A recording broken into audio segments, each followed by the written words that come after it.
Hello, my name is Jack Elder, Senior Director for Advanced Planning with Comprehensive Brokerage Services.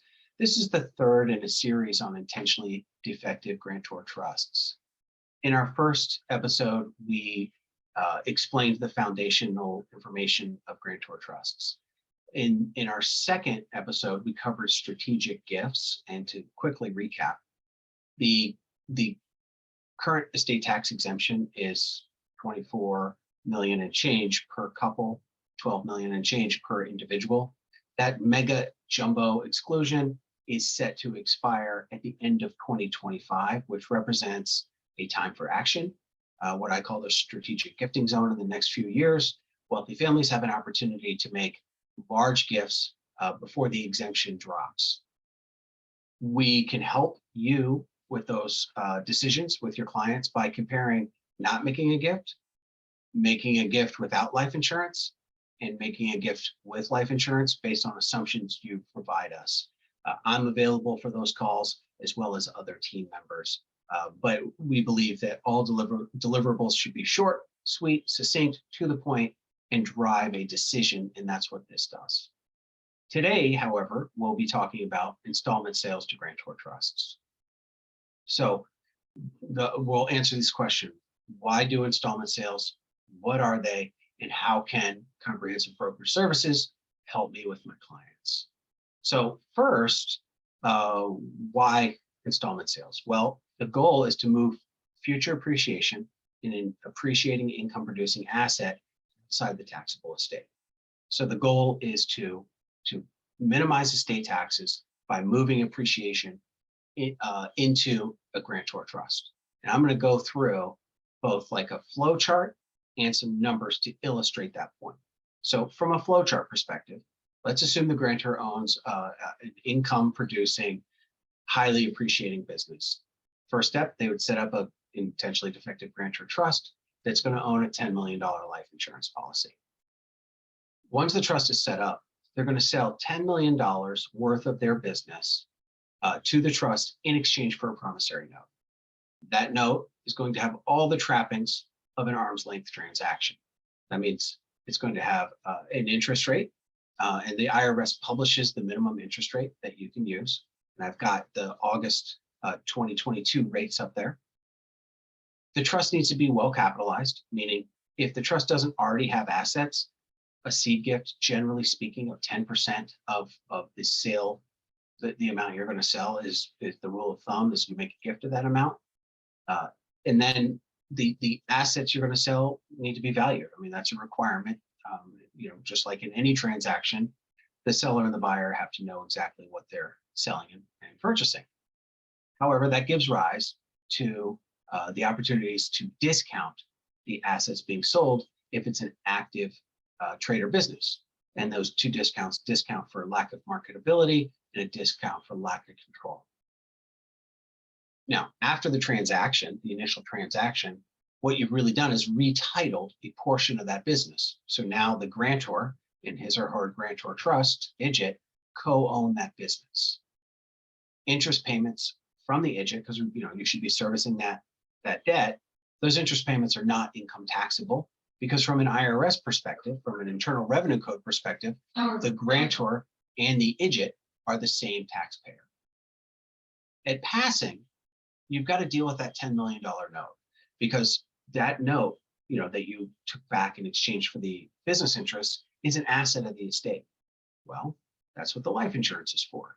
That $10 million of coverage, when you pass away, becomes $10 million in cash, and it is used to cover the debt. So life insurance is an integral part of this type of planning. So that's the flow chart. Let's put some numbers to it to illustrate how we can reach the goal of having future appreciation moved outside the estate. So let's take, for example, business that's appreciating at 8%, kicking off income at 5%. And let's use the August applicable federal rate, 2.6%. So in this example, we're going to deal with the appreciation first. You've got a $10 million note in the estate because the business interests were sold for $10 million. Well, and note that the principal amount of that note isn't going down. So we've set this up as an interest-only note. The asset you sold, the business, is appreciating at 8%. So in 15 years, it's that 10 million becomes $31 million, which essentially is a $21 million wealth transfer. That's the difference between the note and the grantor's estate and the current value of the business assets. Well, had that $21 million of appreciation occurred in the estate and been taxed at 40% by the estate tax, you would have paid $8.7 million. So by doing this plan, what you've done for the client is you have avoided $8.7 million worth of estate taxes.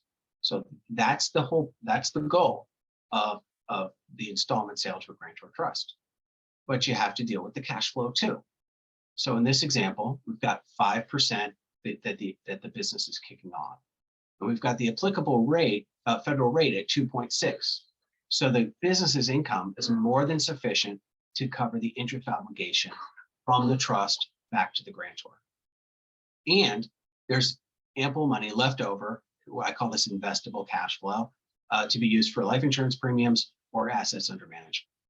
The life insurance is crucial though. And in this case, the clients bought a $10 million policy for about $126,000 a year. It's crucial because that $10 million will be used to pay off the note. But the reason it's crucial is because you want to protect the planning you've already done. You have moved $21 million worth of wealth outside the reach of the federal estate tax system, saving the family $8.7 million. Well, life insurance by itself is a great asset, but in this case, it's crucial to protect the estate planning. And oh, by the way, there's plenty of AUM left over. We didn't even use the entire liquid assets for insurance. So what did we accomplish in this case? Well, we've got $21 million of untaxed depreciation plus a $10 million death benefit, estate income tax-free, plus the excess AUM growing in the trust, which amounts to a $40 million wealth transfer free of estate taxes. That's why we do this with our clients. And like I've said over and over again, insurance is a crucial component. So how do we help you show this to your clients? Well, we have a excellent deliverable on installment sales to grantor trusts. We take the client assumptions that you provide, and often I'm working directly with the client or with the client's attorney or other professional advisor to determine the right assets to be sold to a grantor trust and the type of note we're going to use. Then we provide the headlines, and what are the estate taxes saved? Well, I've already gone through how that works, but this is how it looks on our deliverable.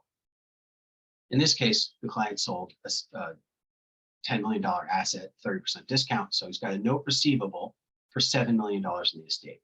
The estate taxes on that note receivable at 40%, $2.8 million. Well, had the asset stayed in the estate taxes would have been $17 million. That represents a $15 million tax savings. That's highlighted. And then we compare the net to heirs.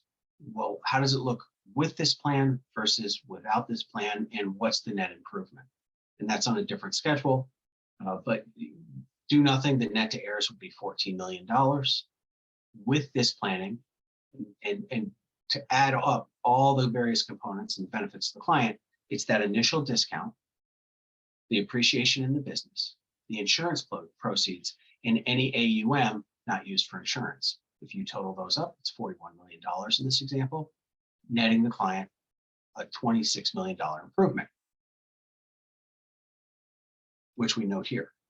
And then the next few pages of our deliverable outline their education, right? How does an installment sale to a grantor trust work?